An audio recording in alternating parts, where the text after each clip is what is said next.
नमस्कार दोस्तों, study blog के आज तीसरे वीडियो में मैं आपको इंग्लिश की वो 3 किताबें बताने वाला हूं जो किसी भी एग्ज़ाम के लिए आवश्यक है, जिसमें इंग्लिश से सवाल पूछे जाते हैं। जैसे कि एसएससी का आप देख लें तो एसएससी के किसी भी एग्ज़ाम में इंग्लिश से संबंधित सवाल पूछे जाते हैं और इंग्लिश का काफ़ी अच्छा वेटेज होता है। यानी एसएससी सीजीएल के प्री में आप देखेंगे तो 25 क्वेश्चन जो है इंग्लिश का होता है, यानी 50 मार्क्स जो है इंग्लिश का होता है। काफ़ी अच्छा रोल अदा करता है वो आपको एसएससी एग्ज़ाम की तैयारी से रिलेटेड। और एसएससी के किसी भी एग्ज़ाम में आप देखें तो इंग्लिश का एक अच्छा खासा रोल होता है। बिहार के एग्ज़ाम्स में इंग्लिश का प्री में कोई रोल नहीं होता, लेकिन अगर आप मेंस में अगर जाएंगे तो कई एग्ज़ाम्स में क्वालिफाइंग नेचर में एक पेपर होता है जिसको आपको क्वालिफाई करना होता है, तो इंग्लिश आवश्यक है। उसी प्रकार अगर आप विशेष तौर पर एसएससी की तैयारी अगर कर रहे हैं तो एसएससी की तैयारी में इंग्लिश बहुत ही आवश्यक है। उसके लिए मैं आपको 3 किताबें बताने जा रहा हूँ। सबसे पहली किताब है ये केडी पब्लिकेशन की इंग्लिश की किताब है। नीतू मैम के द्वारा ये प्रकाशित की जाती है और ये काफ़ी अच्छी किताब है।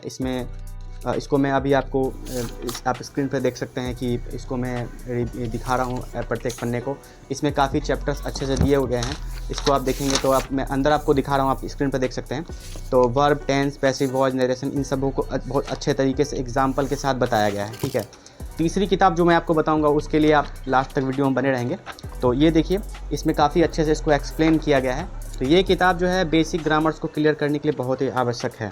ठीक है, इंग्लिश की महत्वपूर्ण किताबों की सीरीज़ में ये दूसरा किताब जो है बहुत ही इंपॉर्टेंट है। ये किताब आप देख सकते हैं, पिनेकल का, जैसा कि स्क्रीन पर आपको दिख रहा होगा। पिनेकल का एसएससी इंग्लिश है। इसमें क्या होता है कि सभी ईयर्स के यानी पिछले 5 साल 4 साल के जो पूछे गए सवाल है, क्वेश्चंस हैं, उसका एक कंपाइलेशन होता है। इसमें एक्सप्लेनेशन के साथ आप देख सकते हैं इस वीडियो में, एक्सप्लेनेशन के साथ इसमें बताया जाता है। इससे आप ये पता कर सकते हैं कि एग्ज़ाम का क्या पूछने का तरीका है और कहाँ से प्रश्न आ रहे हैं। तो ये किताब आपके लिए प्रैक्टिस के लिए बहुत आवश्यक है। अगर आप पहले वाले किताब को एक बार पूरे तरीके से ख़त्म कर लेते हैं, 2-3 बार रिवीजन कर लेते हैं, उसके बाद अगर आप एग्ज़ाम देने से पहले इस किताब को एक बार पढ़ लेते हैं तो इससे आपको इसकी जानकारी हो जाएगी कि क्वेश्चन किस प्रकार से आ रहे हैं, कहाँ से आ रहे हैं और किस प्रकार से पूछे जाते हैं, और एक अच्छा खासा आपका प्रैक्टिस हो जाएगा। जो तीसरी सबसे महत्वपूर्ण किताब है वो है वोकैब से संबंधित, यानी वोकैबुलरी से संबंधित है, जो कि किसी भी एसएससी की किसी भी एग्ज़ाम जिसमें इंग्लिश पूछे जाते हैं उसमें वोकैब का बहुत अच्छा रोल होता है। क्योंकि अगर आप वोकैब यानी कि शब्दों का अर्थ नहीं जानेंगे तो आप क्वेश्चन को समझ नहीं पाएंगे, इसीलिए वोकैब का काफ़ी अच्छा रोल होता है। तो वोकैब के लिए जो किताब है काफ़ी अच्छी किताब है, ब्लैक बुक है। ब्लैक बुक इंग्लिश वोकैबुलरी का होता है ब्लैक बुक, जैसे कि आप स्क्रीन पर देख पा रहे हैं। और इसमें क्या होता है, ये भी एक कंपाइलेशन ही होता है।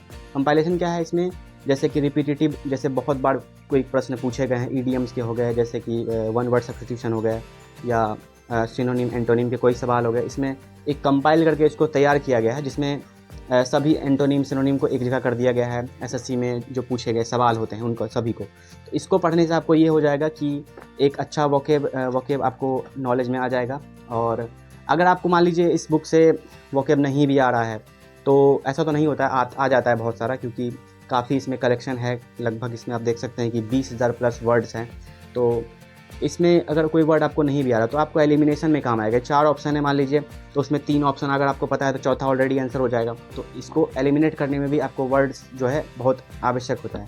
तो इंग्लिश की तैयारी के लिए आपके पास ये 3 किताबें होनी आवश्यक है मेरे हिसाब से, क्योंकि मैंने जो किताबें पढ़ी हैं उनके हिसाब से ये तीनों किताबें बहुत अच्छी हैं।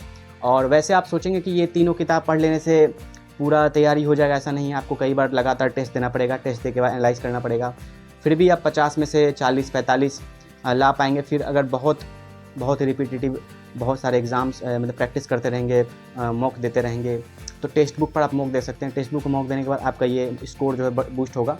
तो इंग्लिश की तैयारी के लिए आपके पास ये 3 किताबें बहुत ही आवश्यक हैं। अगले वीडियो में मैं आपको रीजनिंग से संबंधित कुछ किताबों के बारे में जानकारी दूंगा। वैसे रीजनिंग की बहुत ज़्यादा किताबें नहीं पढ़नी होती है। मैं उस वीडियो में ही रीजनिंग के बारे में आपको अच्छे से जानकारी दूंगा। ठीक है, थैंक यू।